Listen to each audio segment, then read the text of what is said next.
Have you ever had a delivery go completely off the rails? The funny part is, it wasn't the end result that was the biggest issue. It was getting that load together, making sure that all the pieces were there. There was no damage. There was all these little things that bubble up when you need to ship that load out. When you look at the load coming into your facility, that's when the first issues started happening. You have all these issues with QCs, with wrong piece counts, or not even knowing what those loads are when they show up.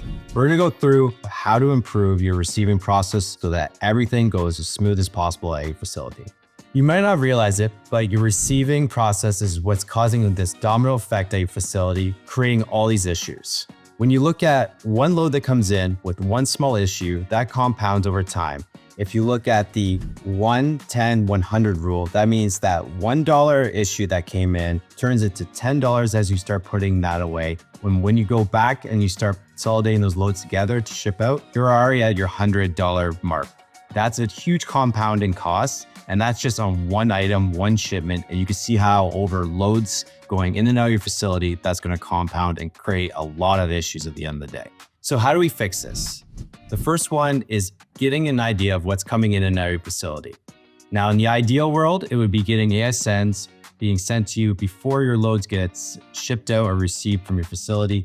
However, we know that getting ASNs is really difficult from your customers, your carriers, suppliers, whoever, and getting that into your facility and making sure you have that before it needs to go out is really, really hard. So you have to take a step back and look at what can you actually do today to help yourself and know what's coming in and out of that facility. So starting off and just getting an idea of what's coming in. So that's just booking. Getting your customers, carriers to actually book those loads and tell you what's supposed to be on those trucks. That's a small win. It's not going to get you to where you need to be, but that's the first part of this. The next is making it easy to get something like an ASN. So using something like a dock scheduling software where they can get in there and book those loads and tell you what's going on those loads is going to increase your productivity at your facility, and your team's going to know exactly what's coming down the pipeline. When the truck shows up, and if they don't have their ASN number or don't have the information provided to your team ahead of time, you have two lanes at your facility. One's a slow lane for those trucks that don't have that information ahead of time, because your team's got to figure out what's going on, make sure everything's correct. And then there's going to be a faster lane for those trucks that already have all those paperworks. The ASN has already been sent to you and everything's in order. Don't stop there though. Let that customer, carrier, supplier, and driver know that they are in the slow lane because of that. That friction, that little bit of pain, even though it's only going to cost them a little bit of time, might make them think differently the next time they go to book that load and make sure that they have all the information ahead of time. They are your customers, they're your carriers, they are coming to your facility. You need to set up those rules so that your operations can run more efficiently. On the flip side for them, by them following all these rules, they get in and out quicker and there's less issues for that.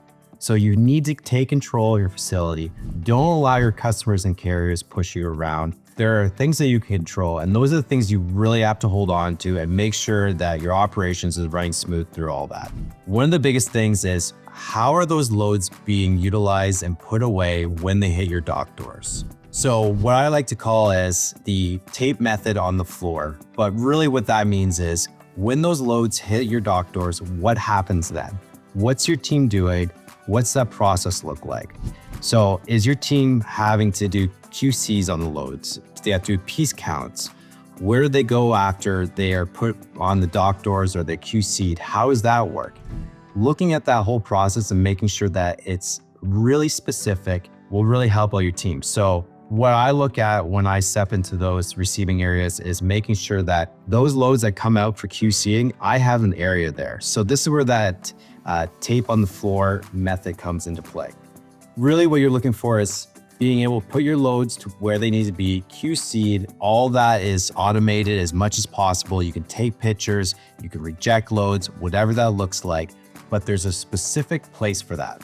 From there, you have to make sure that what the next step is, and that's piece counts or putting that away, is really optimized. You do not want someone driving around aimlessly with nothing on their forks at any given time. It should be always loaded. You should be very intentional of where you're going once those loads are there.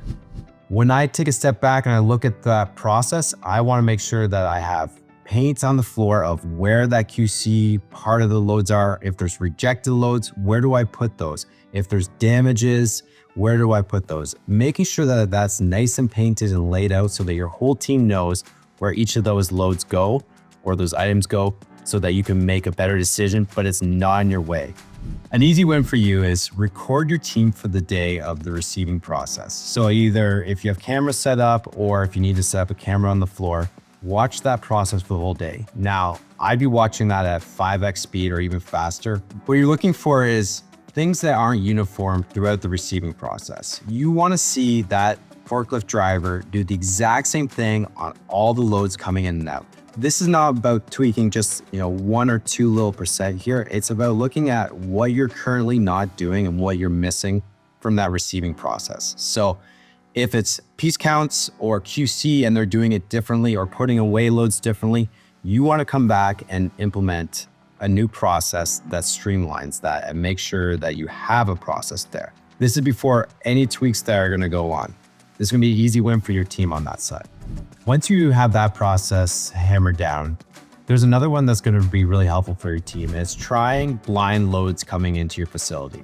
So every so often, one of the loads that you have coming in, set it up so that you work with one of your suppliers or customers and buy some broken product or some damaged product, some discounts, or not have the correct paperwork. The thing is that you want to know what's coming on that load before it shows up on the dock. From there, you want to see how they deal with this, because you should have a process in place when you don't have the correct paperwork or the paperwork is wrong or there's damaged goods, quality control issues, things of that nature. And you want to make sure that these processes are working before it actually comes in and it is an issue. You should be doing this every so often and working them in just to make sure the team is working well and understand that process. But on top of that, once you've done that, you're going to see some issues you got to work on. You don't just stop there and saying, or yelling at the team saying, this isn't working. Instead, you have to make sure that that process is created, it's implemented, and it's being utilized. So making sure you have those talks to the team. Here's what we got to do a little bit different when loads come in without this paperwork or with damages or the wrong product, or we need to isolate half the load. Make sure that everyone on the team knows that. It's going to help your operations and make it run a lot smoother. So what we've done in this video is we've implemented a new process at your facility. Things that you just looked at is getting more visibility into what's happening, what's coming into your facility. The second is looking at the process, identifying things that you can tweak and implement. And the third is looking at that process and testing it, making sure that it's working well. You can use that and keep improving it over and over again.